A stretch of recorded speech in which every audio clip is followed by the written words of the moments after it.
할렐루야. 여러분과 만나서 너무 감사하고요. 또 이렇게 금요일 날 저녁에 초대를 받아서 너무 감사합니다. 저도 이 금요일 시간, 이 시간 되면 이제 교회에서 같이 기도하고 이런 시간이거든요. 교회를 개척하고 한 15년 지났는데요. 15년 동안 뭘 했나 이렇게 돌아보면 별로 한 것도 없어요. 사실은 늘 똑같은 일의 반복인데 되게 지루하잖아요. 그렇죠? 교회 개척해 보시면 굉장히 지루하고 똑같은 일을 계속 반복하는데 큰 변화도 없고 그렇지만 계속 그 일을 하고 있는 자신을 발견하게 되더라고요. 혹시 여러분들이 이번 사경회 동안에 주제가 우리는 하나님을 버릴 수 있어도 하나님 우리를 버릴 수 없다. 이게 답인데요. 여러분 혹시 저와 여러분이 하나님 버릴 수 있다고 생각해야 안 해요? 예. 다들 굉장히 신실하신데 한번 가만히 생각해 보면 저와 여러분이 오늘도 아마 하나님한테 짜증 낼 수 있어요. 그죠? 굉장히 마음에 안 든 하나님이 우리 앞에 있잖아요. 여러분 다 하나님 마음에 잘 드세요. 예. 여러분 자식한테 한번 물어보세요. 자식이 부모 다 마음에 드는지. 예? 그런데 부모가 자식 버려요? 못 버리죠, 그죠? 그런데 자식은 부모 버릴 수 있을까요, 없을까요? 예, 자신 있게 대답하시네요. 이 집안들 문제가 있어요. 굉장히 두려운 집이에요. 저는 교회를 15년 전에 개척을 했고요. 개척하고 3개월 뒤에 셋째 아이를 출산하고 3일 뒤에 아내가 쓰러졌어요. 그래서 15년째 이제 아내를 집에서 이렇게 간병하면서 새 아이 키우면서 지나온 15년의 시간이에요. 그래서 하나님한테 꼬인 것도 많고요. 그런데 참 놀라운 건 아무리 꼬여도 그 자체는 안 풀어질지 몰라도 이 고통을 통해서 너무나 선명하게 깨닫게 된 것이 있는데 그것은 하나님이 어떤 분인가 하는 거예요. 하나님이 어떤 분인가를 깨달아가면 깨달아갈수록 내가 누구인가 하는 것을 더 명료하게 깨닫는 거예요. 그러니까 무슨 상담도 필요하고 심리학도 필요하고 다 필요해요. 그런데요, 그것보다도 더 중요한 것은 하나님을 알아갈수록 내가 누구인지를 알아가는 이것이 점점 삶을 안정감을 주는데 삶 자체는 경제적으로든 건강 한 면에 있어서나 더 불안해지더라고요. 불안정해지고. 그런데 이 모든 것들이 불안정해 가도 다른 한켠에서 안정되는 게 있는데 그것은 하나님이 누구인가 어떤 분인가 하는 것을 알게 되더라는 거예요. 깨닫게 해주시더라는 거예요. 여러분 보통 이런 사경회를 하면 사람들이 선입관이 다 있어요. 그래서 이번 사경회 어떻게 하면 좋겠다 그러고 이제 여러분들이 찬송하는 걸 보면 단번에 알 수가 있잖아요. 그죠? 뭘 바란다. 근데 인생을 살아보면 기대한 대로 안 되는 게 인생이잖아요. 그죠? 왜 그러세요? 됩니까 여러분?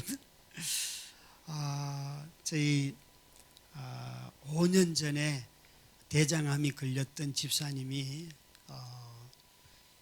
25년 전에 이혼을 당하시고 두 아이를 남자아이를 4살짜리와 2살짜리를 잘 키워서 첫째를 원래 출가를 시켰고요.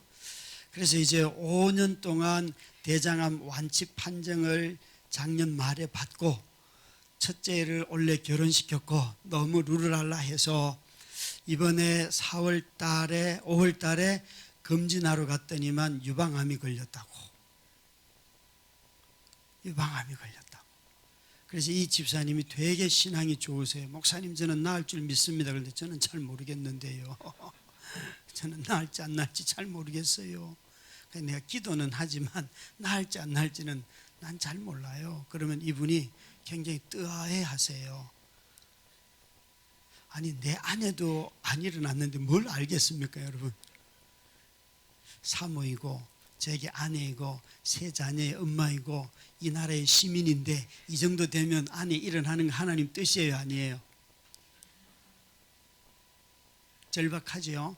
여러분, 절박함 가지고 절대 하나님의 뜻을 판정할 수가 없어요. 아무리 절박해도 그것 가지고 이게 하나님의 뜻입니다, 누구도 말할 수 없어요.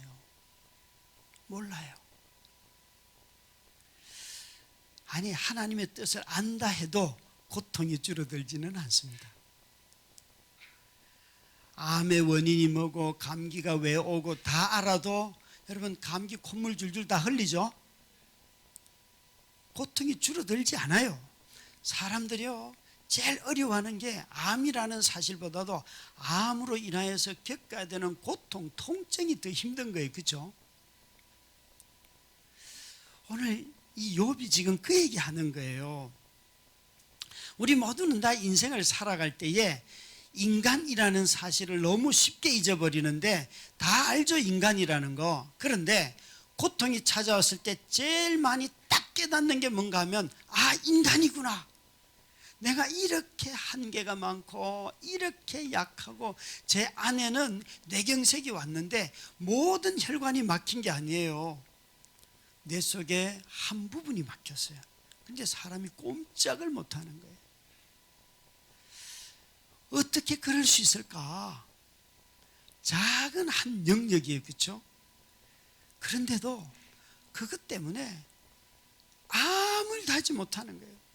정말 사람들이, 어려움을 겪는 사람들 보면 다 없는 사람들은 극히 드물고요, 그 중에 하나가 없는 경우가 많죠.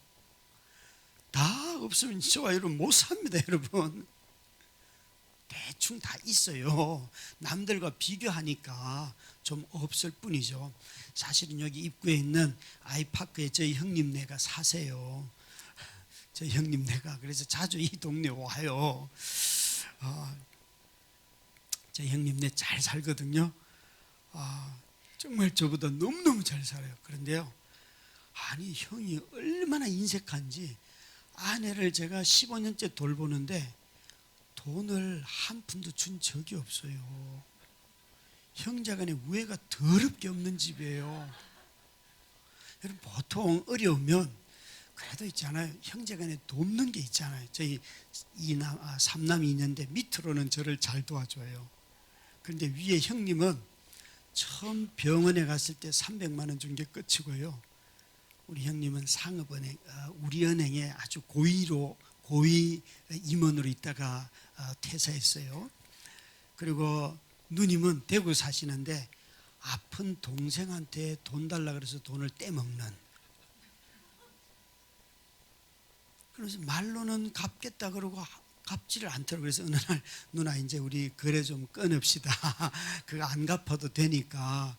야야, 그래도 내가 갚아야지. 그런 걸 매일 여름 지나면 뭡니까, 저 오이나 이런 거 있죠. 그 참외 이런 것만 자꾸 보내줘요. 자기가 사는 동네에 참외 많다고. 그래서 그 몇 박스를 보내야지 나한테 빌려간 돈 한 2천만 원 다 돌려줄지 잘 몰라서 제가 다 탕감해 줬어요.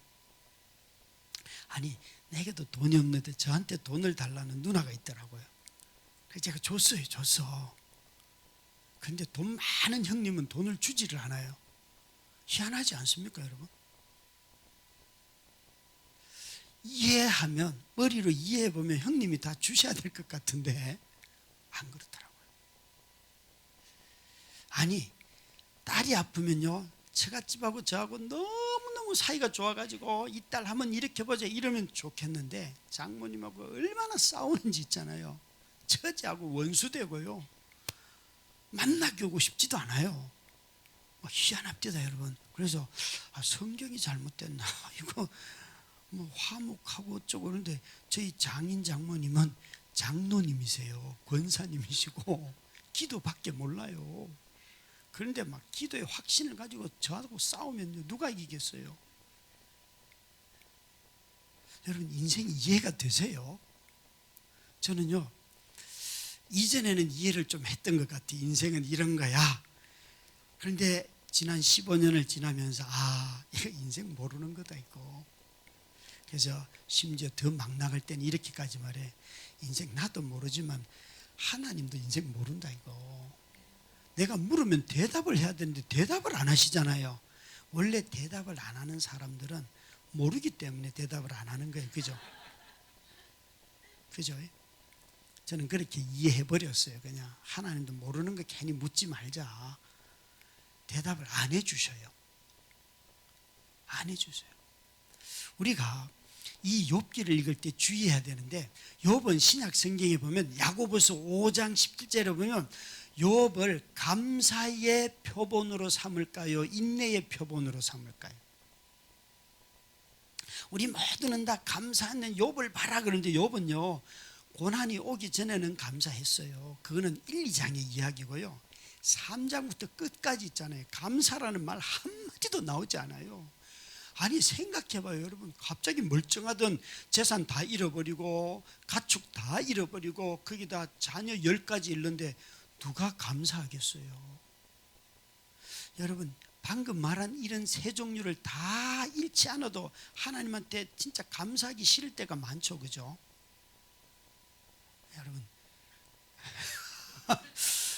제가 너무 심합니까 여러분? 욥은요 1, 2장에 감사한 적은 있어요. 그런데 3장부터 감사라는 단어는 단 한 번도 나오지 않습니다. 그래서 신약 성경은 욥을 감사의 표본으로 삼지 아니하고요 인내하는 표본으로 삼고 이렇게 말해요. 욥의 인내를 보라. 인내라는 말 속에는 하나님의 신실하심을 믿습니다. 신실하심을 아까 찬양했잖아요. 그죠? 내가 의심하지 않습니다. 아니요, 이게 인내가 아니에요. 욥의 태도를 인내라는 관점으로 보면 따지고 묻고 대들고 그리고 하나님 의심하고 왜 나를 태어나게 해가지고 3장 1절부터 10절까지만 해도 저주해요. 자기 인생을 왜 나한테 이런 인간을 만나게 해가지고 이런 거 있잖아요. 그죠? 없어요 여러분. 여러분 다 배우자에게 만족하세요? 여러분의 자식 마음에 들어요?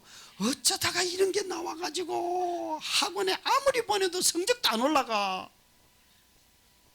그런데 계속 보내. 이게 여러분 얼마나 고통스러워요. 안 보내는 게 좋아요. 그 왜 보냅니까? 여러분은 여러분 인생에 대해서 태어난 나를 저주해 본 적 있으세요? 인생을 살다 보면 이런 게 한두 번쯤은 다 있을 뻔하지 않아요? 우린 너무 있잖아요. 인간이 돼서 인간의 편에 서는 것을 주저하고 마치 우리가 하나님 대변할 때가 얼마나 많다고요. 굉장히 신실하고 굉장히 성실하고 모든 일에 한 번 사기도 안 당해본 것처럼 괜찮아. 하나님은 선하셔. 여러분 인간은 인간의 편에 서는 게 좋아요. 하나님도 인간의 편에 서려고 성육신 하셨잖아요. 그런데 왜 인간은 자꾸 하나님 편에 서려고 해요? 왜 하나님은 인간이 되시고서 우리 편에 서시려고 하는데 왜 인간은 자꾸 하나님 편에 서려고 하냔 말이에요. 우리가 하나님을 변호한다고 해서 그분의 의로움이, 그분의 의가, 그분의 성실하심이 우리를 통해서 그것이 더해집니까? 왜 우리는 우리의 모습을 가지고 살아가려고 하지 않을까요? 여기에 참으로 우리가 하나님이 누구인지를 모르고 자꾸만 하나님을 변호하려고 하는 우리 안에 종교성이 있는 거예요. 하나님이 누구인지를 알면 우리는 하나님이 만든 바대로 살아가는, 그래서 시편의 표현대로 한다면 그분 앞에 가서 정직하게 구하고 그분과 씨름할 수 있는 정말 인격적인 존재가 되는 거예요. 여러분 찬송가의 샘물과 같은 보혈은 임마누엘의 피로다, 이 찬송 좋아하잖아요. 저도 이 찬송 정말 좋아하거든요. 이 찬송을 지은 사람은요 우울증이 아주 심했고요, 그는 자살을요 좀 과장하게 표현해서 밥 먹듯이 하려고 했어요. 적어도 그의 인생에 6살 때 엄마가 돌아가셨는데 그 이전에 아빠는 어디 갔는지 모르고요, 그리고 수도원에 맡겨진 뒤에 수도원에서만 3번씩 자살을 시도했던 사람이에요. 그 사람이 바로 윌리엄 쿠퍼라고 하는 사람이에요. 그가 지은 찬송가가 되게 많아요. 그는 그 당시에 우리 찬송가 305장 나 같은 죄인 살리신 주원의 놀라워, 그 찬송을 지은 뉴턴 선장과 함께 같은 시대 사람이에요. 근데 그는 우울증이 심해가지고요, 수도 없이 자살을 시도했던 사람이에요. 정신병원에 가기도 하고요. 근데 그의 입에서 그 찬송이 흘러나왔던 거예요. 그 곡조가 만들어진 거예요. 이해가 되세요? 그는 이렇게 말을 했어요. 감옥아, 내가 너를 축복하노라. 왠가 하면 그는 감옥에서 이 찬송들을 지었기 때문에. 참 인생을 들여다보면 우리 모두가 다 윌리엄 쿠퍼처럼 이런 수많은 일들은 아닐지 몰라도 그 유사한 일들은 우리 삶에 많이 일어나지 않습니까? 아마도 우리가 어떤 고통과 고난을 겪어 가든지 간에 좀 욥기를 보면서 다시 한번 내 인생을 돌아보고, 특별히 이 시대에 자꾸만 하나님 편에 서려고 하는 이런 위선들을 좀 내려놓고 인간이 되어서 살아가는, 특별히 이 포스트 모던 시대는 사람들이 자꾸만 나와 똑같은 사람이 어디 있는가 하고 찾고 있는데, 교회 안에 있는 사람들은 자꾸 인간을 멀리하고 자꾸 인간 같지 않은 신적인 존재처럼 살려고 하는 사람들이 너무 많다는 거예요. 회의하고 의심하고 그러면 아이고 그런 건 하지 마 이렇게. 아니 이 욥기 3장만 봐도요, 자신의 인생을 저주했는데 1절부터 10절까지 저주하고 그 11절부터 19절까지는요 그 저주하고 난 뒤에 깊은 탄식을 해요. 깊은 탄식을. 그리고 이제 오늘 읽은 본문은 질문을 합니다. 하나님한테 따져 물어요. 그러니까 인내라는 말 속에는 저주와 탄식과 질문이 다 포함되어 있는 거예요. 다 포함되어 있는 거예요. 이런 특징을 이 시대의 언어로 하면 이게 포스트 모던 시대라는 거예요. 포스트 모던 시대는 모든 것에 대해서 회의하는 시대예요. 의심을 인정하지 않으면 사람들이 대화할 수가 없어요. 그런데 오늘날 교회 안에 있는 사람들은 의심이라는 말 자체를, 질문 자체를 벌써 불신으로 말해버려요. 불신과 의심은 다른 거예요. 불신이라는 것은 존재 자체를 부정하는 거예요. 하나님이 없다, 이건 불신이에요. 그런데 의심하는 것은 하나님이 이렇게 하실까 저렇게 하실까 잘 모르는 거예요. 주저하는 마음이에요. 사람은 생각하는 존재이기 때문에 어떤 일들을 맞이할 때 반드시 생각하게 되어 있습니다. 이전에 아내가 건강할 때 기도는요, 매일 새벽마다 가서 엎드려서 2시간씩 하나님 앞에 기도했어요. 그런데 아내가 아프고 난 뒤에는 2시간씩 엎드릴 시간도 없고요. 일단은 밥도 해야 되고 애들을 돌보기도 해야 되고 마누라 대소변도 갈아줘야 되고 정신없더라고요. 그래서 그때부터는 기도 자체를 안 했어요. 그런데 시간으로 제한적으로 한 것이 기도라고 한다면 저는 정말 아내 쓰러지고 난 뒤에는 기도를 안 했어요. 그러나 기도가 만약 하나님을 생각하는 것이라고 한다면 거의 24시간 기도했다고 생각해도 무방해요. 왠가 하면 정말 밥을 하면서도 이게 진짜 하나님이 이런 일을 하시는 거야? 생각하고, 차를 운전해 가다가도 하나님 생각하고, 온갖 생각이 다 하나님께 초점이 맞춰져 있는 거예요. 누가 뭘 물어도 그러니까 성경을요, 이전에는 그냥 기록되어 있구나 이렇게 했지만 고통이 오고 난 뒤에는 따져 묻기 시작하는데요,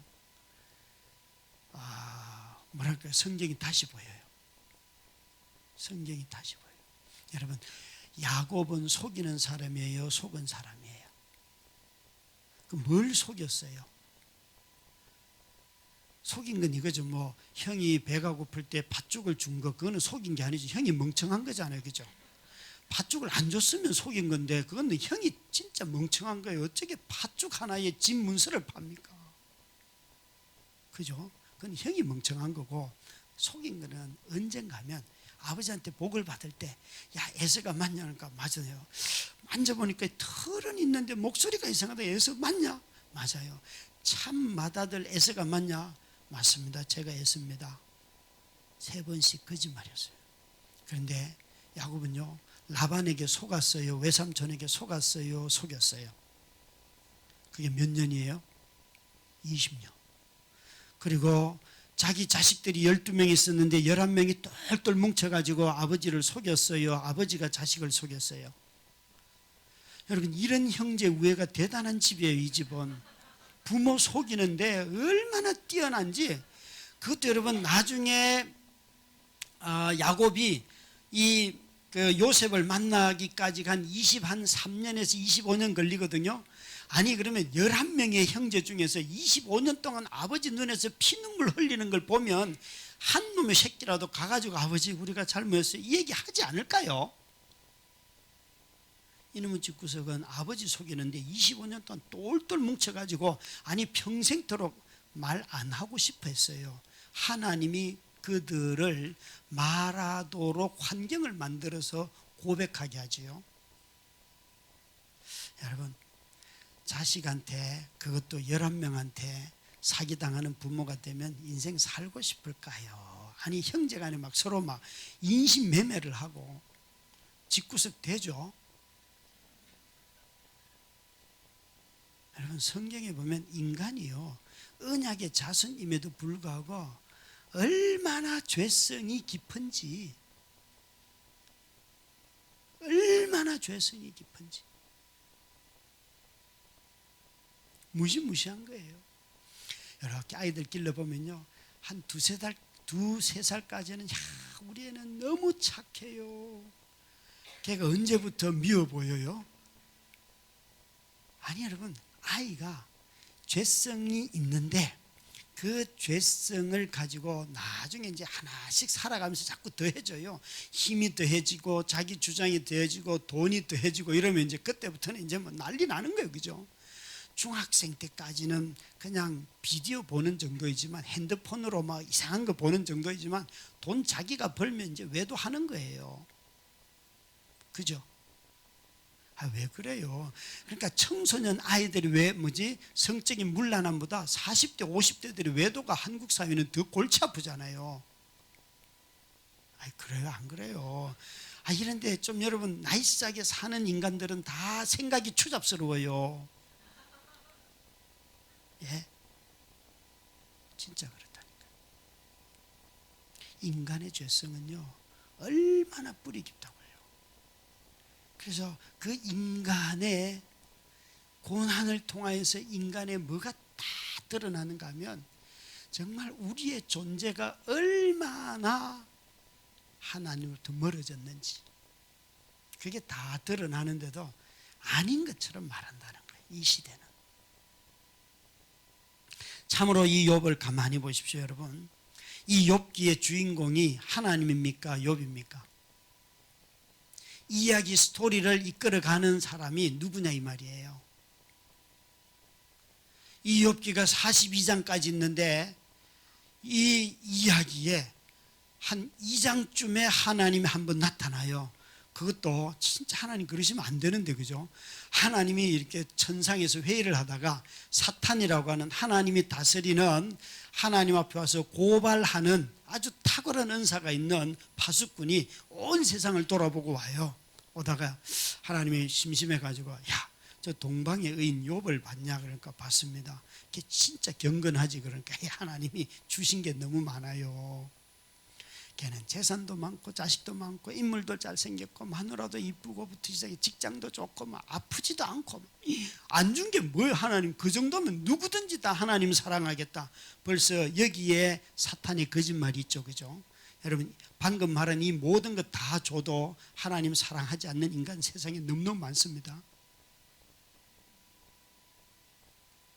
그렇기 때문에 하나님이 이렇게 말해요. 그래, 네가 이기냐 내가 이기냐 한번 해보자. 그래, 네가 방금 말한 거 다 빼앗아 봐라. 단 욥의 생명 빼고 다 빼앗아 봐라. 하나님이 너무 심심했는지 욥은 잘못한 게 없어요.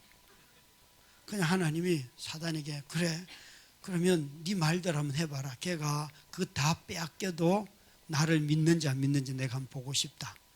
오늘 이 밤에 여러분 기도하실 때에 사단이 하나님 옆에서 하나님 일산 충신교회 있잖아요. 성도들 너무너무 경건하잖아요. 하나님이 그렇게 여러분을 자랑을 사단에게 하니까 사단이 에이 주신 게 있는데요. 뭐 그래 그거 다 빼앗아 봐라. 이렇게 하나님이 응답을 주시기를 주의 이름으로. 어떻게 될까요? 그러면 하나님이 허락하시면. 무섭죠? 이유가 없어요. 욥이 잘못한 게 하나도 없어요. 성경은. 그런데 하나님이 단지 사탄의 말을 듣고 야 그래 네가 하고 싶은 대로 한번 해봐라 했더니만 그 다음날 재산 일 다 잃고 가축 다 잃고 자식들 한꺼번에 한 자리에서 다 죽고 마누라는 와서 이 병신 새끼야 하나님 욕하고 뒤져라 그러고 가버리고 몸에는 온갖 창질이 나가지고 막 어마어마한 진물이 나고. 이유가 뭐예요? 여러분 욥은 잘못한 게 없어요. 단지 하나님이 이걸 묻고 있는 거예요. 정말 모든 것 다 잃어도 나를 사랑하는 사람이 있는가? 욥은요 자기 친구들이 와가지고 너 잘못한 거 있니 없니? 그거 생각해봐. 너 그래서 뭘 받는가? 그럴 때 무슨 소리야? 네가 나보다 더 잘났냐 이놈의 새끼들아. 그러면서 막 따졌다고요. 욥은요 처음부터 끝까지 잃어버린 자식 주세요, 잃어버린 재산 주세요, 잃어버린 청춘 주세요 한마디도 하지 않아요. 그는 이렇게 말해요. 나는 하나님 보고 싶어요. 하나님 만나고 싶어요. 왜 42장에 하나님이 나타났는가 하면 욥이 원했던 건 그거밖에 없어요. 아주 세속적이고 성공지향적이고 정말 인생을 인과관계로 보는 사람들은 잃어버린 물질과 잃어버린 자식들과 잃어버린 모든 것을 다 회복하기를 간절히 그들은 바라지만 욥은 단 한 번도 그것 달라고 한 적이 없어요. 욥기는 우리에게 무엇을 얘기하려고 하는가 하면 정말 믿음을 가진 사람들이 하나님만, 어떤 보상과 미래에 대한 약속이 없어도 하나님만 사랑할 수 있겠는가? 하나님만. 이걸 묻고 있어요. 우리 모두는 다 미래에 대한 보상, 아니 여러분 죄와 싸워 이기길 원하시잖아요. 하나님이 우리 죄 지으면 심판한다 이 말을 듣고 여러분 죄 안 짓는 사람이 있어요? 하나님이 우리를 심판한다는 걸 다 알아도 우리는 죄 지어요. 만약 심판 때문에 죄 안 짓는 사람이 있다면 인생을 인과관계로 보는 거예요. 죄를 안 짓는 이유가 두려움 때문에, 나중에 심판 때문에, 그걸 피하고 싶어서. 아니요 여러분, 죄 안 짓는 이유가 하나님 사랑하기 때문에. 이건 완전히 동기가 다른 거예요. 이 욥기의 주인공은 3장부터 긴 41장에 이르기까지 누구인가 하면 욥이라고 하는 인물이에요. 욥이에요. 우리 모두는 다 이 긴 시간 동안에 하나님이 한 말씀도 안 하셨다는 것을 잘 생각해야 돼요. 우리 모두는 다 인생을 살아갈 때 내 인생의 주인은 하나님이야 그렇게 말하죠. 되게 경건한 것 같지만 하나님은 원래 그렇게 우리를 만드셨는데 그분은 보이지도 않아요. 그분은 모든 만물의 창조주 맞아요. 그런데 인생을 살아가야 하는 주체는 누구인가 하면 사람 자신이에요. 사람이에요. 아니 여러분, 자식들을 낳고 난 뒤에 그 자녀의 인생을 부모가 삽니까? 자식이 살아가야 됩니까? 여러분 부모님들 자식 인생을 대신해서 결정해주고 너는 이 길로 가야 돼, 저 길로 가야 돼. 그게 자기 인생이라고 생각해서 그런 거예요. 아이한테 선택을 빨리 맡기세요. 얘야, 학원에 갈래 안 갈래? 안 갈랜대요. 그러면 가지 마라. 그러는 거예요. 예? 아이들이 스스로 결정하고 책임을 지는 법을 배워야지만 건강한 아이가 됩니다. 여러분, 자꾸만 선택을 대신 해주고 하면요, 애 망가뜨려요. 그죠?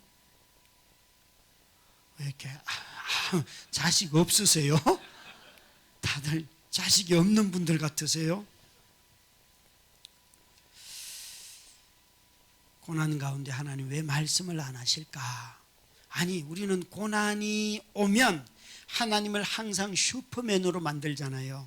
이 문제도 해결해 주시고 저 문제도 해결해 주시고. 근데 욥에게는 하나님은 슈퍼맨으로 나타나지 않아요. 욥기에 나오는 하나님을 가만히 보면 문제가 생겨도 아무 말도 아무런 해결도 하지 않고 가만히 기다리고 계세요. 왜 그럴까요? 인생의 주인이 사람이기 때문에 그런 거예요. 제가 지금 여러분 오해하지 말 것은 하나님이 창조주예요. 그 창조주가 우리에게 생명을 주시고 동산을 돌보고 우리로 살아가며 선택하고 그 일들을 행할 책임이 우리 가운데 있다는 것을 말하는 거예요. 그런데 오늘날 너무나 많은 사람들이 이 어마어마한 인간의 권한을 신앙의 이름으로 자꾸 하나님께 미루고 있어요. 이렇게 하면 점점 신앙이 자유함이 없어져요. 이거 했다가 또 잘못하면 어떡하나, 얻어 터질 텐데 두려워요. 그 아무도 결정 못합니다, 여러분. 우리를 두렵게 하는 하나님의 뜻은 안 묻는 게 좋아요. 그런 뜻은 안 묻는 게 좋아요. 뜻 물어봤자 괜히 더. 청년들 있잖아요. 직장 다니는 이제 11월, 12월 되면 이제 이직하잖아요. 그래서 저도 목회를 해보니까 꾀가 생기더라고요. 어느 날 와시니, 목사님, 이렇게 내가 지금 다니던 A라는 직장에서 B라는 직장으로 옮겨가는 게 하나님의 뜻인지 아닌지 목사님 어떻게 생각해요? 그러면 그래, 어느 직장이 돈을 많이 주나? 그러면 B가 더 많이 줍니다. 그게 하나님의 뜻이다. 이렇게 말을 했을 때에 맞지요? 그러면 그거 끝났어요. 더 이상 말 안 해요. 그런데 꼭 이러는 친구들이 있어요. 목사님, 장난으로 하지 말고 진짜 하나님 뜻이 뭔지 알고 싶어요. 그래, 그러면 네가 기도해봐라. 왜 그걸 나한테 묻냐? 그럼 차라리 네가 점쟁이한테 가든지. 목사가 앉아가지고 이게 A라는 직장은 하나님 뜻이 아니고 B는 하나님 뜻이고 이런 거 가르쳐 주는 데가 어디 목회인 줄 아냐? 아니, 여러분, 이 남자를 택할 수도 있고 저 남자를 택할 수도 있었죠. 그래서 그때 A를 안 택하고 B를 택해갖고 지금 이게 하나님 뜻이 아니라 가지고 내가 이렇게 가난하게 살고 그런 거예요? 아니요, 여러분. 하나님의 뜻은 A, B를 택하는 데 문제가 있는 것이고 하나님의 뜻은 A를 택하든 B를 택하든 사랑하며 사는 게 하나님의 뜻이에요. 그죠? 정말 너무너무 많은 사람들이 이직하는 이유가 돈 때문이잖아요. 우리 애들이 이번에 고등학교를 가니까 좀 돈이 더 필요해서 이직합니다. 근데 가서 보면 여러분, 수고 열심히 하고 질병 얻을 만큼, 여러분, 그건 돈에 대한 두려움이지 하나님의 뜻을 묻는 게 아니란 말이에요. 우리 모두는 다 이 긴 고통과 고난 속에서 하나님이 침묵하신다는 것을 하나님이 기다리고 계시는데 왜 한 말씀도 안 하실까? 고난을 쉽게 해결해 주면 되는데 하나님은 그것을 행할 수 있는 능력도 있고 행하실 터인데 왜 안 하실까요? 여러분, 모든 능력을 가지고 계신 분은 우리한테 많이 설명할 필요가 없습니다. 여러분, 내가 너희들에게 설명해서 너희들이 나를 이해하면 내가 하나님이고 아니고 결정하는 게 아니기 때문에 설명할 필요가 없어요. 하나님은 자기 자신이 이미 하나님이라고 선언했어요. 그래서 이분은 능력이 많으시기 때문에 오래오래 참을 수 있어요. 한마디도 안 하고 가만히 있을 수 있어요. 사랑이 많아가지고요, 니네들이 뭐라 그러든지 있잖아요. 뭐 나를 죽이든 내려놓든 뭐 언약을 버리든 깨든 맺든 뭐 계속 내가 너 사랑한다 이러고 가만히 있다니까요. 오늘날 사람들이 하나님이 누구인지를 알아야지만 신앙생활이 반듯하게 자라가는 거예요. 하나님이 누구인지에 대한 이 상이 빗나가면 기도가 가장 탐욕적인 게 되는 거예요. 탐욕적인 기도는 하면 할수록 인생을 망가뜨려요. 하나님부터 멀어지게 해요. 고통과 고난 가운데 있을 때에 어떤 말로도 위로가 안 되지요. 그죠? 그래서 하나님도 말 안 하는 거라니까요.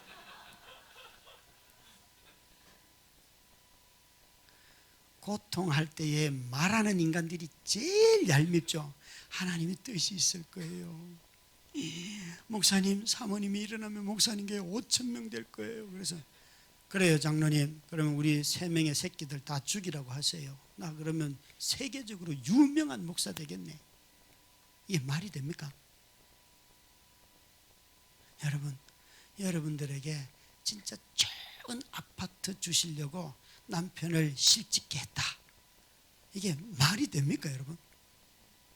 이런 방식으로 설명하는 게 얼마나 많은지요. 또 기뻐해라, 감사해라. 아니 네가 한번 당해봐라. 이게 기쁘고 감사한지.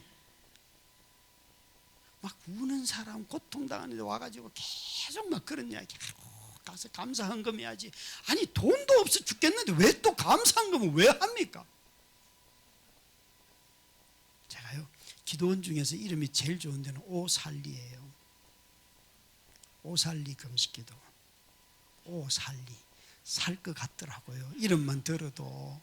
갔는데 우리 장모님이 오시더니만, 김 목사 1년치 간병비 헌금하면 내 딸 일어난다고 하나님이 나한테 확신을 주신다. 그래서 어머니 그거는 사기지 기도가 아니에요. 그러니까 우리 장모님이 내 딸 안 일으킬 거야 화를 내신 거. 그래요, 그럼 일으키죠. 그리고 2천만 원을 1년치 간병비를 그대로 가지고 헌금을 하려고 가니까 단위가 이래 큰 거는 원장님을 만나야 된대. 그래서 또 장모님한테 끌려가지고 또 이렇게 원장님을 만나러 갔어요. 가서 이렇게 헌금을 드리며 사연을 이야기하니까, 아 목사님, 사모님이 일어나시면 와서 설교하십시오 이러는데 제가 속에서 불이 나는 거예요. 아니 지금이라도 세워주면 내가 설교할지 왜 꼭 아내가 일어나야 됩니까? 그렇잖아요. 설교자는 여러분 메시지가 있어서 설교하는 거지 내 형편이 어떻든지 간에 아무 상관없잖아요. 그죠?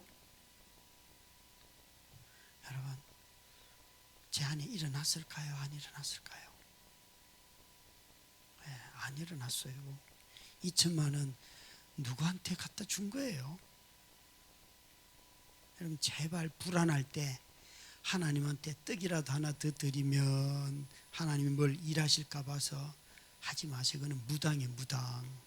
우리 하나님은 그런 분이 아니에요. 여러분 11조 내는 것도 어렵죠. 제가 11조 한번 설명해 볼게요. 여러분 11조를 내고 나면 10의 구조는 누가 잡수는 거예요? 예?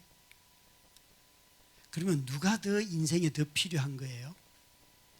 돈이 더 필요한 사람이 누구예요? 하나님이요, 나예요? 여러분 하나님이요 진짜 너무 자비를 베푸셨는데 한 10의 5조를 바치는 거다.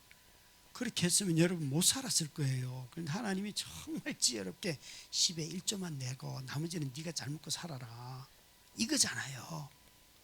예? 아니 여러분 10의 1조도 바치기 싫어가지고 지금 그러는 거예요? 그거는 하나님이 네가 누리는 모든 호흡과 기회와 은사와 재정과 모든 것이 다 내 소유다 하는 그것에 대한 고백이 있기 때문에 이건 포기하면 안 돼요. 그런데 늘 생각하실 때 10의 구조를 내가 쓴다는 거, 하나님 나한테 이 많은 걸 맡겨서 내가 관리도 안 되는데 맨날 도박하고 있잖아요, 그죠?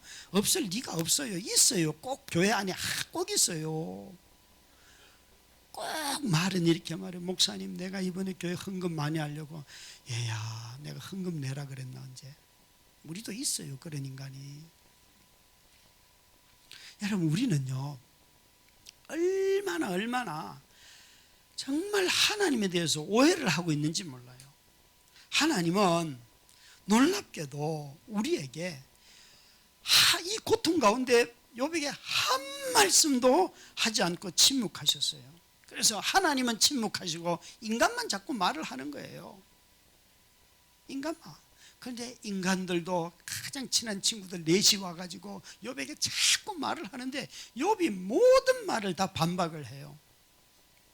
그래서 고통당하는 사람이 있을 때에 여러분 말은 닫으시고요, 가서 그냥 가만히 앉아 있는 거예요. 인간이 제일 못하는 게 뭔가 하면 함께 하는 거예요.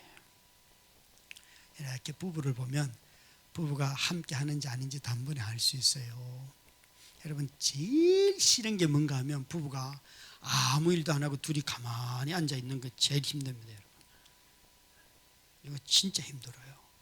그래서 드라마라도 보면 남편이 싫어하고 또 남편 자기가 보고 싶으면 우리 이럴 바에 각자 함께 하는 게 더 중요하다고 시작해서 그래 우리 좋아하는 드라마라도 같이 보자 해놓고는 그 드라마 못 봐요. 하나님의 이름이 임마누엘이에요. 구약 성경에는 앞에 여러 가지를 붙여서 하나님을 많이 설명하지만 신약 성경은 하나님의 이름을 딱 두 가지로 설명하는데 그리스도, 주라는 한 단어와 다른 한 단어가 임마누엘이에요. 임마누엘. 우리와 함께 하신다. 출산한 엄마들이 제일 어려워하는 것은 24시간 애가 붙어 있는 걸 제일 힘들어하는 거예요. 걔 먹이고 입히고 다 할 수 있어요. 그런데 이 아이가 안 떨어지는 게 제일 힘든 거예요. 그래서 이 아이가 정말 하루에 2-3시간만 누가 와서 이렇게 봐주면 그렇게 행복한 거예요. 인간은요 24시간 누가 붙어 있으면요 돌아버려요. 막 자기가 미쳐버리고 성질이 나오고 막 안 그러고 싶은데 이게 안 돼요. 안 돼요. 사랑을 하게 되면 어떤 일을 하려고 하는 것이 아니라 그 사람 자체를 좋아해서 함께 있는 시간이 늘어나는 거예요. 여러분, 부부들 자꾸 이벤트를 하려고 하지 말고 그 애써 돈 버리지 말고 그냥 둘이 저 호수공원이나 한 10바퀴 돌아요. 손잡고 저 파주 헤일리 가서 그냥 커피 한 잔 시켜놓고 그냥 여보 난 당신만 봐도 좋아. 미쳤어 내가. 그러지 좀 마시고 토요일 되면 딴 데 골프 치러 가지 마시고요. 배우자와 함께 가서 앉아서 수다나 떨고 수다 떨리랬으면 여보 당신 얘기 좀 해봐. 그러고 좀 있어요. 둘이 마주 보면서. 그죠? 왜 이러세요? 목사님, 이 교회는 보니까 배우자 없는 사람들이 너무 많아요. 아니 여러분, 믿든 안 믿든 상관없어요. 그 남자고 그 여자고 하여튼 오래 사세요. 예? 그게 하나님 제일 원하는 거라니까요.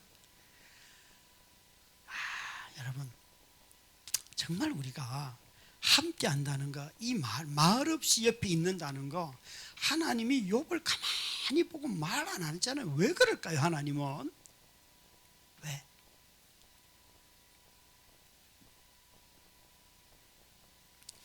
인간은요, 고통이 찾아오면 다 슈퍼맨 하나님을 찾아요. 그런데 하나님은 슈퍼맨이 아니라는 것을 욥에게 너무나 정확하게 보여주고 계세요. 우리 모두가 다 가만히 보면 우리 삶에 일어나는 일들을 자꾸만 부정해요. 이게 없었더라면 저게 없었더라면 내가 행복할 거라고. 그런데 인생을 살아보면 그것이 있어도 행복할 수 있고 그것이 없어도 불행할 수 있어요. 신방을 가보면요 정말 진수성찬을 차려놨는데 분위기가 아주 냉랭해가지고 이걸 먹었다가는 체하기 딱 좋은 집이 있어요. 바로 체합니다, 그런 집은. 그런데 내놓을 것도 없어요. 그냥 사과나 몇 종 내놔라 그러면 진짜 사과만 딸랑 나오는 집이 있어요. 그런데요, 목사가 갔는데 부부가 앉아가지고, 목사님 우리 남편이 이렇게, 그럼 남편이 또 아내를 막 욕하고 막 둘이 막 싸워요, 내 앞에서. 그러면 가만히 듣다 보면 이 집은 참 마음이 편안하잖아요. 뭔지 아시겠죠? 진수성찬이 있다고 해서 기쁜 게 아니고요, 부부가 서로 이해하려고 싸우고 이해가 안 되니까 또 싸우고, 그런데 목사 앞에서 싸우니까 목사님 가만히 듣고 있다가 정리가 되잖아요. 여러분, 싸워도 제발 목사님 앞에서 싸워요. 그럼 목사님이 잘 가르쳐 주신다니까요. 그 고통이 다 지나야지만 상대방을 이해하게 되고, 그래서 찾아오는 기쁨이 있죠. 여러분, 우리는 싸움 없이 갈등 없이 기쁨을 누리기를 원하는데 성경은 그런 기쁨이 없어요. 성경은 모든 과정을, 인생의 여정을 다 거쳐가면서 기쁨을 배우게 되어 있습니다. 그러니까 고통을 통해서 기쁨을 얻는 것이 진정한 것이에요. 고통을 숨기고 부정하고 회피해서 기쁨을 얻으려고 하면 할수록 위선적이 되고 거짓의 삶을 살게 되는 거죠.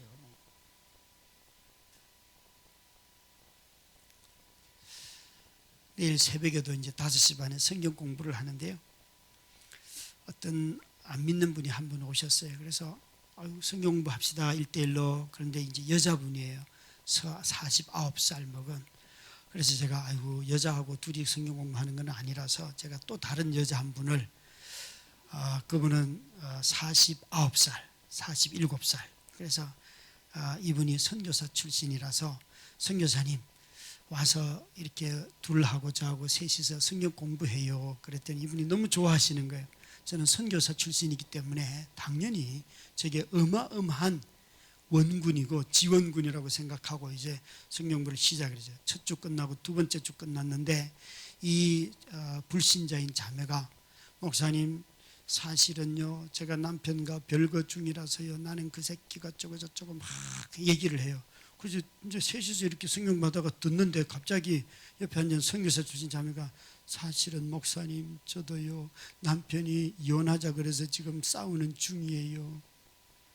그래서 한참 듣다가 제가 이혼해야겠네요. 그냥 이혼 도장 찍어줘요. 그거 남편 괴롭히지 말고. 그랬더니만 나는 믿음으로 극복할 줄 믿습니다.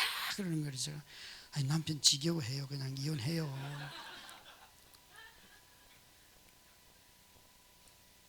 그랬어요.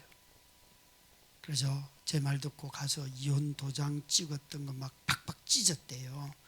그래서 제가 찢지 말고 그거 빨리 해요. 이혼해요. 그런데 이제 법원에다 이혼 그 제출했다 그러더라고요. 왜요? 뭐가 문제예요? 남자가 지겹다는데, 네? 내가 여우 같은 우리 엄마를 피했더니만 우리 엄마보다 더 무서운 호랑이 같은 마누라를 만나가지고 나는 집에 들어가면 숨도 못 쉰다. 나는 더 이상 너하고 살고 싶지 않다. 그 남자가 전도사예요. 그래서 제가 숨도 못 쉬게 하면 못 살지, 자유를 줘야지. 여러분, 제가 한 가지 물어볼까요? 어느 날 전도사를 뽑는데 여러 통이 왔어요. 그래서 이제 인터뷰를 하려고 한 여전도사님이 오라고 했어요. 전사님 보니까 사역이 잘했는데 저하고 동력을 해요. 그러니까 목사님, 이 이력서에 적혀 있지 않은 일을 좀 얘기를 해야 될 것 같아요. 저는 아이가 둘 있고요, 이혼 소속 중이라서 이제 조만간 이혼을 하려고 합니다. 그래도 사역할 수 있겠습니까? 그러면 예, 문제 없습니다. 사역합시다. 그랬더니 이분이요, 제 말을 못 믿는지 계속 이혼 얘기만 막 40분을 해요. 그래서 제가 진짜 심각한 죄네요. 그 말씀 순종도 안 하고. 그래 전도사님 보니까 시기 질투가 참 많은 것 같은데 그 얘기도 또 해봐요. 이분이 못 알아들어요. 이보시오. 당신은 이혼하는 것이 죄라고 그렇게 매달릴지 모르지만 하나님 보시기에는 이혼도 죄라면 시기 질투도 엄청난 죄예요.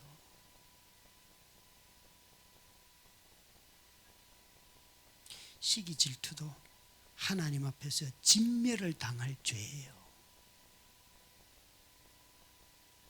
나는 당신이 이혼했는지 아닌지 아무 관심 없어요. 당신의 인생에 있어서 이게 중요하다고 생각해서 그럴지 몰라도 하나님 앞에서는 당신이 죄인이라는 것이 중요해요. 예수 그리스도가 오신 이유이고요. 이혼을 안 했으면 안 한 대로 열심히 최선을 다해서 살고, 이혼을 했으면 그 또한 하나님께서 내 삶의 여정을 인도해 가신다고 믿고 이혼한 상태에서 또 최선을 다해서 살아가면 되지, 왜 자꾸 과거의 한 행동을 가지고 발목 잡고 왜 인생을 살려고 해요? 당신이 그것밖에 죄 안 짓습니까? 고통이 제게 가져다 준 가장 큰 깨달음은 끊임없이 죄 짓는 존재라는 거예요. 하나님의 긍휼과 자비가 없이는, 하나님의 은혜가 없이는 이 자리에 설 수도 없어요. 그런데 마치 이혼 안 하면 경건한 가정이고, 이혼하면 아주 도둑놈 가정이고, 아주 포악스럽고, 이혼한 사람에게 되고 네가 뭘 잘못해서 네가 조금 더 참아야지. 아니요 여러분, 그 사람도 참았어요. 누가 이혼을 쉽게 해요? 어렵게 하죠.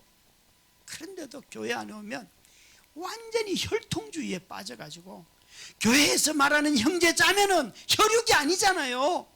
그리스도 예수 안에서 거듭난 형제 자매들이 새로운 가족을 이루며 살아가는 것 아닙니까? 교회 와 있는데도 자기 자식, 혈육의 자기 자식만 안다면 그 거듭남은 틀린 거예요. 하나님의 뜻대로 행하는 사람들이 다 나의 형제고 자매고 부모고 자식이라고 예수님이 말씀하셨잖아요. 그래서 교회가 새로운 가족이라고 하는 이유는 그리스도 예수 안에서 중생한 자들이기 때문에 차별이 없고, 이곳에 이방인이 오든지 혈색이 다른 이방인이 오든지 문화가 다른 이주 노동자들이 오든지 다 한 가족이라는 거 아닙니까? 한국교회가 가족 우상주의에 빠져가지고 한 걸음도 나아가지 못하기 때문에 교회가 나그네를 대접하지 않는 거예요. 무시무시한 죄죠. 교회 안에 혈통주의에 빠져 살기 때문에 교회가 세상을 혐오하는 일에 있어서 앞장서는 거예요. 동생의 혐오하고 동생의 죄인 줄 누가 모릅니까? 예? 여러분, 우리가 사람을 볼 때 영혼을 본다는 말은 하나님이 그들을 죄인으로 보았고 그 죄인들을 그리스도를 통하여서 자기 백성으로 만드는, 그걸 보는 것을 영혼을 본다는 거잖아요. 그 영혼을 볼 줄 모르면 누구에게도 관심을 갖지 않겠지요. 이 욥의 삶을 가만히 들여다보면 하나님이 욥을 있는 모습 그대로 다 토로하도록 했어요. 그런데 우리는 자꾸만 내 문제를 해결해 줄 해결사 하나님을 찾고 있는데, 하나님은 해결사가 되기를 원하는 것이 아니라 욥을 만나기를 기다리고 계시는 거예요. 이 하나님을 여러분 이 밤에 다 만나시길 주의 이름으로 축원합니다. 인간이 여러분 자기 감정을 표현하는 것은 절대 죄가 아닙니다. 여기 욥도 그렇잖아요, 그죠? 내가 태어나지 않았더라면, 4절 같은데 한번 보실래요? 4절 같은데요. 그날이 캄캄하였더라면, 하나님이 위에서 돌아보지 아니하셨더라면, 빛도 그날을 비추지 아니하였더라면. 정말 햇빛이 안 비치는 날이 없는데 욥은 지금 이렇게 하면 자기 인생이 너무 고통스러우니까 그 날에 해가 안 떴어야 되는데 이 얘기를 하고 있는 거예요. 이렇게 인생을 정말 저주하잖아요. 그죠? 그 다음에 여기에 보면 7절 같은 데 보면 그 밤에 자식을 베지 못하였더라면 그 밤에 즐거운 소리가 나지 않았더라면, 그러니까 임신했다가 유산했더라면 좋았을 것을, 이런 소리야. 출산할 때 그 즐거운 이런 것들이 없었더라면, 내 삶이 그랬더라면. 욥은 지금 그렇게 말을 하고 있고요. 12절도 보면 어찌하여 무릎이 나를 받았던가, 어찌하여 내가 젖을 빨았던가. 자기가 태어나서 엄마 아빠가 사랑해서 자기에게 젖을 물렸는데 그런 날이 없었어야지, 이렇게 말을 하고 있어요. 심지어 욥은 16절 한번 보실래요? 또는 낙태되어 땅에 묻힌 아이처럼 나는 존재하지 않았겠고 빛을 보지 못한 아이들 같았을 것이라. 거기서 악한 자가 소요를 거치며 거기서는 피곤한 자가 쉼을 얻으며 무덤에 가보면 모두가 다 쉬고 있다 이거예요. 인생이 왜 이렇게 힘드냐 이거예요. 무겁고 어렵고 고통스럽고. 그래서 나는 무덤에 사는, 무덤에 누워있는 저 시체들이 더 부럽다, 이렇게 말하는 거예요. 이렇게 말합니다. 그래서 20절에 보면, 우리가 오늘 읽은 모습에 보면, 도대체 고난당하는 자에게 빛을 주셨으며 마음이 아픈 자에게 생명을 주셨는가. 아니, 고난당하는데 빛이 있고 아픈데 생명을 왜 줘가지고. 여러분, 왜? 저는 장인어른도 8년 동안 뇌경색으로 앓다가 돌아가셨어요. 딸이 지금 15년째 앓고 있는 거예요. 그런데 8년 중에서 5년이 겹쳐요. 이쪽 집에 가면 장인어른이 쓰러져 계시고 이쪽 집에 오면 딸이 쓰러져 있는 거예요. 장모님의 기도가요, 당신 집에 가서는 영감, 당신 죽는 게 하나님의 뜻이야 이러고요, 우리 집에 와서는 딸아, 너 일어나는 게 하나님의 뜻이다. 그래서 제가는 어머니, 그걸 누가 알아요. 그냥 좀 둘 다 죽든지. 속으로. 또 장모님 기도가 이렇게 말도 못하고 눈도 못 뜨고 사지가 굳었고 가만히 있는 거거든요. 아니, 하나님 말이라도 하나 하게 해줘야지, 아니 눈이라도 하나 뜨게 해줘야지. 그래서 제가 속으로만 기도했어요. 하나님, 난 절대 그런 게 싫어요. 아니, 눈만 뜬 여자를 생각해보고 이렇게 집에 들어갔는데 말도 못하고, 무섭잖아요.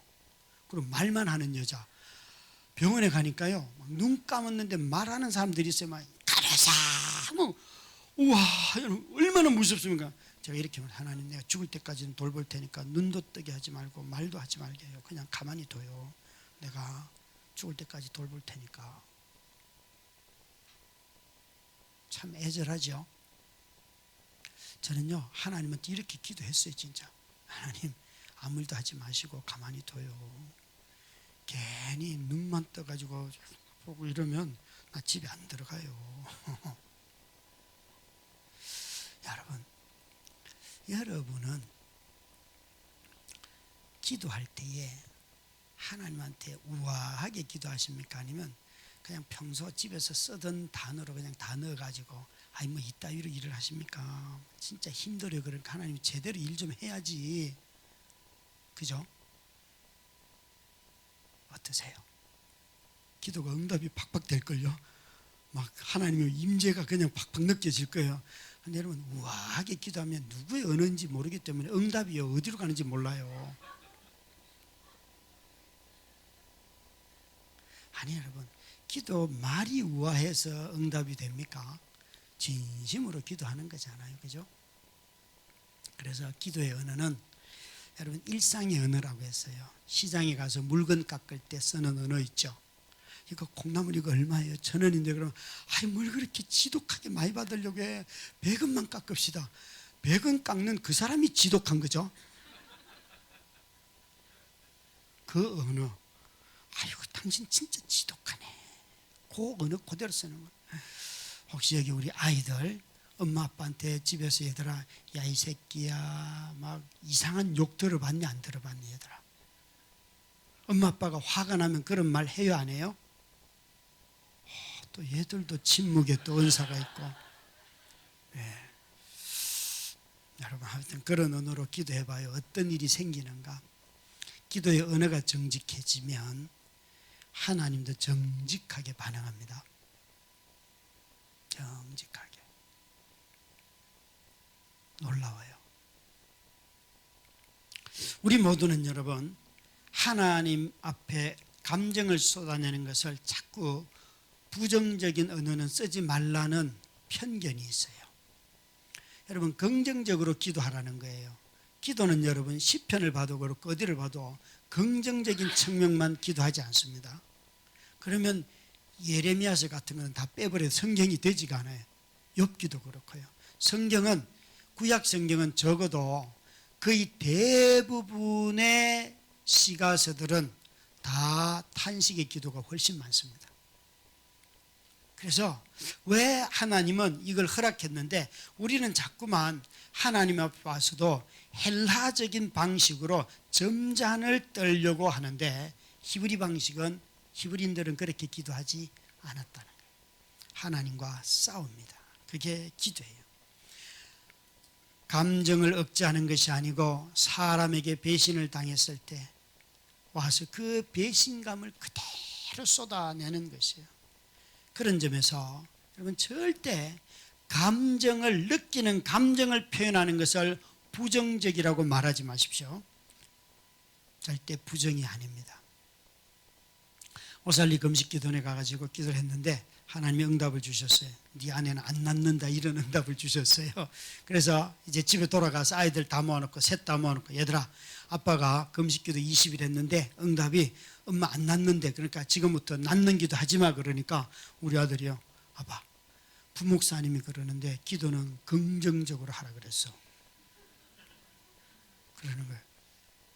아니 아빠가 응답을 받았다니까 낳는 기도 하지마 그러니까 아니 부정적으로 기도하지 말래요 이러는 거예요. 그래서 제가 야 너희 교회 담임 목사가 누구냐? 너는 도대체 누구 말을 들어야 되냐? 그랬더니 첫째 둘째는 엄마 낫게 해달라는 기도를 안 해요. 셋째는요 엄마 젖도 먹어보지 못했고 양육을 받지도 못했는요 지금도 기도시키면 걔만 엄마 낫게 해주세요 이렇게 기도해요. 근데 제가 이렇게 기도를 시켰어요. 엄마 낫게 해달라는 기도는 하지 말고 하루하루 사랑 가운데서 살아갈 수 있도록 지혜를 주시고 필요한 재정을 채워주시고 하나님 하루하루 살 힘을 주세요. 15년 살았네요. 이제 16년째 들어가요. 안 낳아도 살겠고요. 하나님 앞에 가서 어마어마하게 많이 따졌어요. 하나님 어느 날 이 욥기를 읽다가 뿔따구가 나가지고 나중에 욥이 이런 말을 하거든요. 하나님 전능이라는 계급장도 떼고요 거룩이라는 거 이거 떼고 나하고 얘기 좀 합시다. 사람이 전능과 거룩을 뗐다는 거는요 인간이 되어봤냐는 소리예요. 인간은 거룩하지도 않고 전능하지도 않기 때문에 욥이 그 얘기를 막 하거든요. 와, 제가 그거 읽다가 맞아 하나님 인간이 돼봤어. 예수님 결혼도 안 했으면서 예수님 결혼도 안 하고 애를 길러봤어야지. 야 병현아 너 뭔 헛소리 하냐? 내가 인간이 되지 않았냐? 여러분 내가 인간이 되지 않았냐? 그런 하나님이 앞에 나타나더라니까요. 너 무슨 헛소리 하냐? 내가 인간이 되지 않았냐? 내가 결혼도 못했지만 자식이 되어서 살아보지 않았냐? 그런 하나님을 만나면요 정말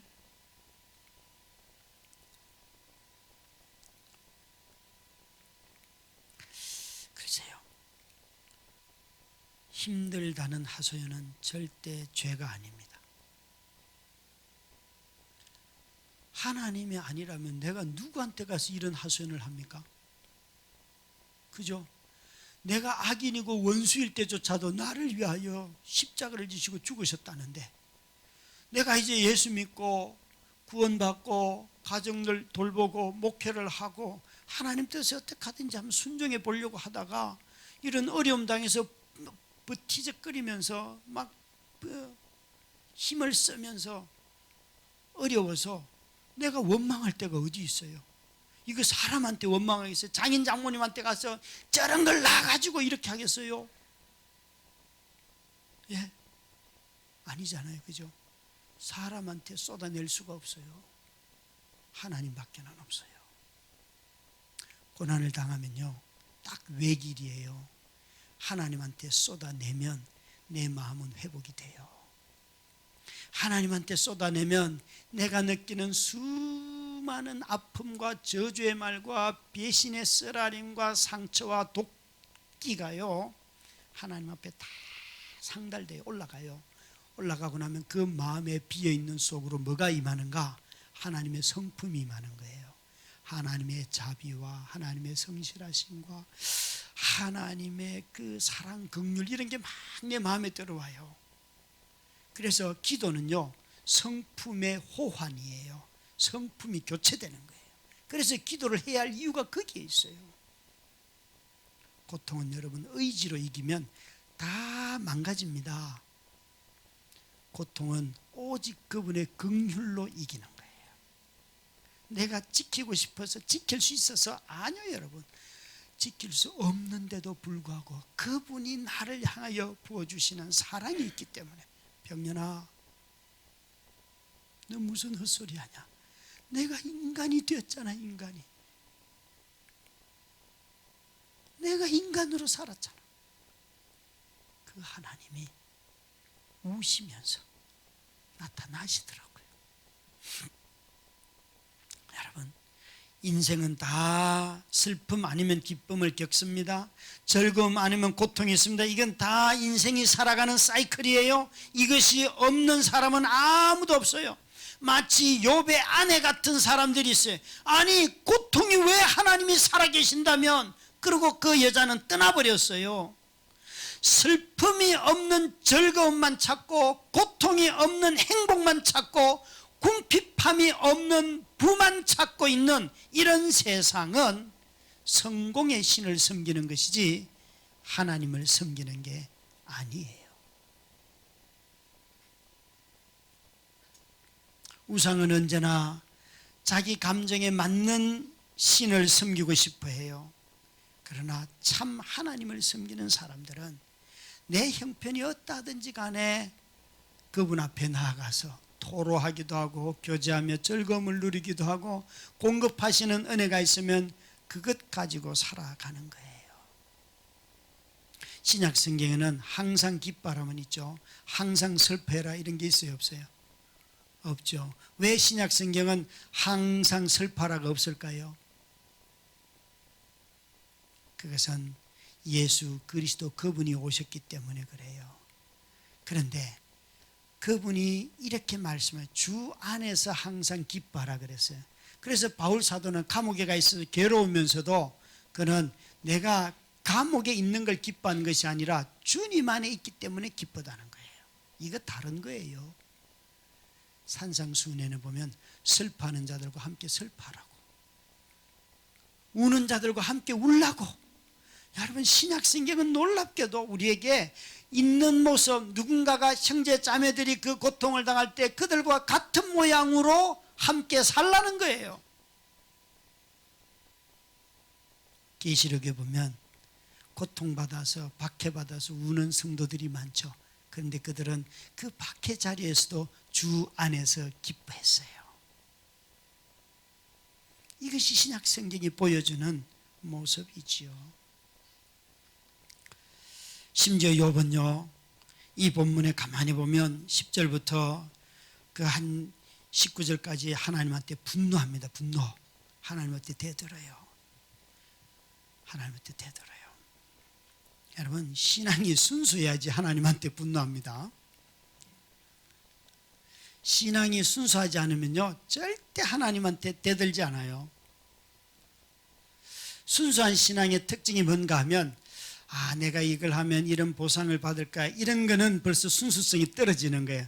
오늘 여기서 하나님 만나는 사람, 지금 만나는 사람, 지금 그분을 좋아하는 것, 이게 바로 순수한 거죠. 그렇죠?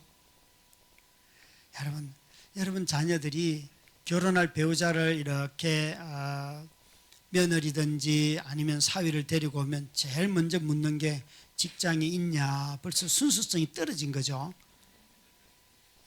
그죠? 둘이 얼마나 사랑하는가 이거는 안 보고요. 직장이 있냐 이거부터 봐요. 사랑은 순수해야 즐겁잖아요. 그죠? 모르겠어요. 하여간 뭐 순수하든 말든 하여튼 집안 잘 하시고. 순수하다는 말은요, 하나님 중심으로 지금을 살아간다는 말이에요. 하나님 중심의 삶이 될 때 순수성을 회복하는 것이에요.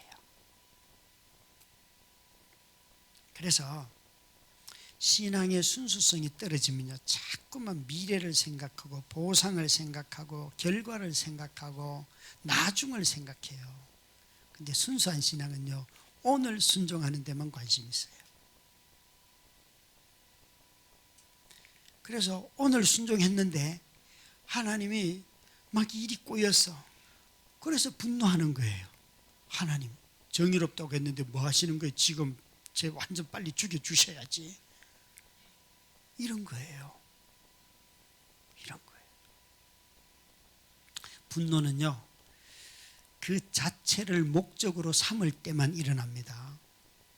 하나님 자체를 목적으로 삼을 때만 분노가 일어나요. 하나님 이외의 것을 목적으로 삼으면 절대 분노하지 않아요. 세상에 아무리 불의해도요, 하나님을 목적으로 삼지 않으면 절대 분노하지 않습니다. 그래서 분노가 없는 신앙은 대상이 불순해진 거예요.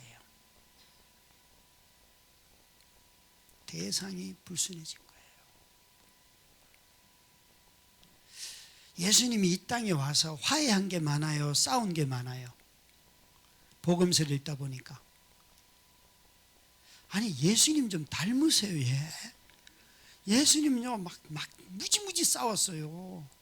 그죠? 예수님이 방식대로 하면요, 주일날 와서 설교 들을 때에 목사님이 본문 읽고 딴 얘기하면요, 딱 일어나고 그 따위 잡설은 치우시오 그러고 일어나야 되는 거예요. 맨날 돈 이야기만 하고 이런 거 있잖아요. 그죠?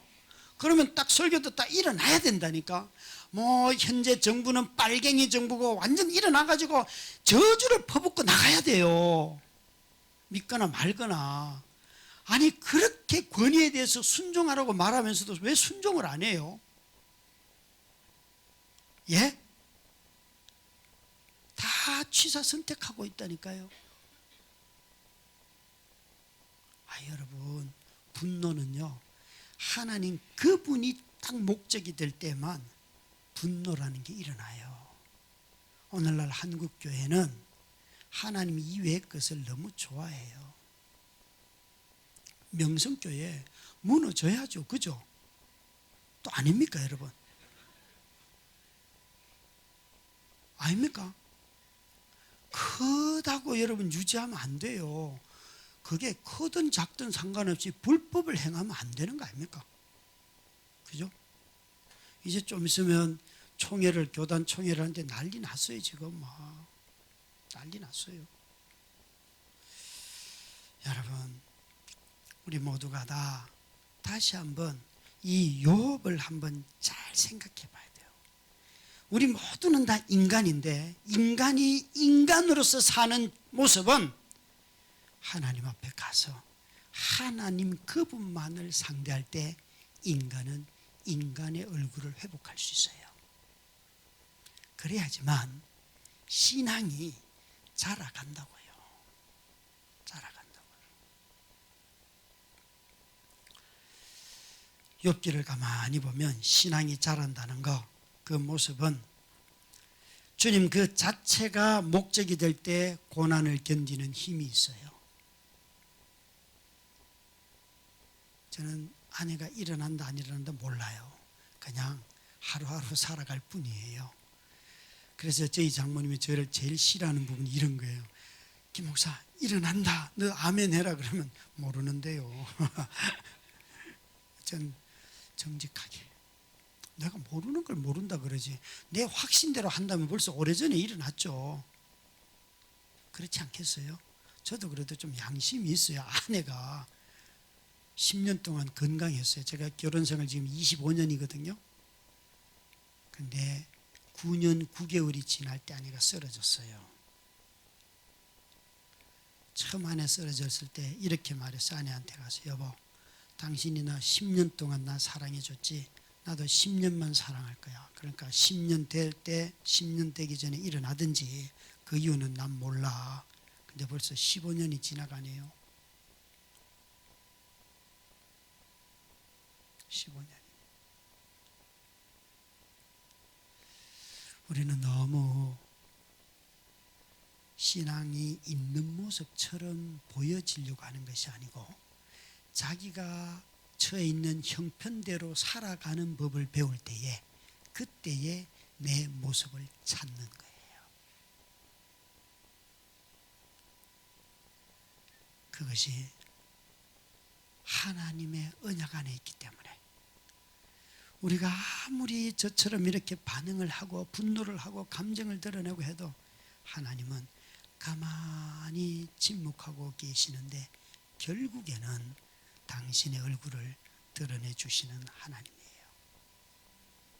너무너무 힘들어가지고요, 어느 날 하나님, 제발 마누라 좀 일으켜 주시든지 데려가시든지 좀 뭐 좀 해봐요. 그렇게 탄식하면서 울면서 출근을 했어요. 정말 너무너무 눈물이. 그래서 저 멀리 계시는 어머님한테 전화를 드렸더니 어머님이 야야 그러면서 우시는데, 우리 엄마는 제가 전화하면 막 우셨어요. 우세요. 그래서 엄마, 그러니까 힘들지 야야. 예. 그 80이 된 노모가요, 노모의 목소리만 들어도 그냥 정말 눈물이 그냥 쏟아지더라고요. 50이 넘은 아들이 도울 엄마가 저를 도울 힘도 없는 엄마한테 마음으로 안겨가지고 엉엉 울고는요, 출근하자마자 본당에 엎드려서 하나님 뭐 좀 해봐요 이러고 우는데, 제가 얼마나 통곡을 했는지 우리 부교육자들이 와가지고 목사님 왜 그래? 야 들어봐라. 내가 힘들다고 저 마누라 일으켜주든지 데려가라고 하나님한테 그랬더니만, 하나님이 병년아, 나는 너한테 내 아들 줬다 그런다. 내가 그걸 모르나? 하나님 나한테 아들 준 건 내가 그거 몰라요? 알아요. 그러고 너무 서운해서 또 막 울고 있는데, 한참을 울고 있는데, 병년아, 너의 생애에 가장 귀한 게 뭐냐? 예? 가장 귀한 거요? 그 예수님이죠. 그래, 네가 가장 귀하게 여기는 그 예수를 너한테 줬다고. 예? 제가 아들 줬다 그럴 때는 막 대들다가, 가장 귀한 네가 귀하게 여기는 그 가장 귀한 그 아들을 내가 너한테 줬다고 뭔가 이렇게 정리가 되는데, 하나님이 제가 또 의심할까 봐서 로마서 8장 32절, 아들을 아끼지 아니하시고 내어주시니가 어찌 그 아들과 함께 우리에게 모든 것을 은사로 주시지 않겠는가. 아들을 제게 주셨어요. 제 아내가 일어나면 주신 아들보다도 더 귀한 걸 제가 받는 거예요. 제 아내가 일어나면 하나님이 아들보다도 더 귀하냐고요? 아니지요. 반대로 아들을 제게 주셨는데 제 아내가 안 일어나면 저는 하나님한테 아무것도 받은 게 없습니까? 내 아내가 일어나든 안 일어나든 하나님이 나의 구속과 우리의 구원과 온 세상을 회복하기 위해서 보내주신 가장 귀한 선물 예수 그리스도를 이미 받았잖아요. 그보다 더 귀한 거 있어요? 없어요? 그제서야 제가 하나님 없어요. 하나님, 예수 그리스도가 가장 귀한 분이에요. 여러분, 오늘 한국교회는 예수 그리스도를 가장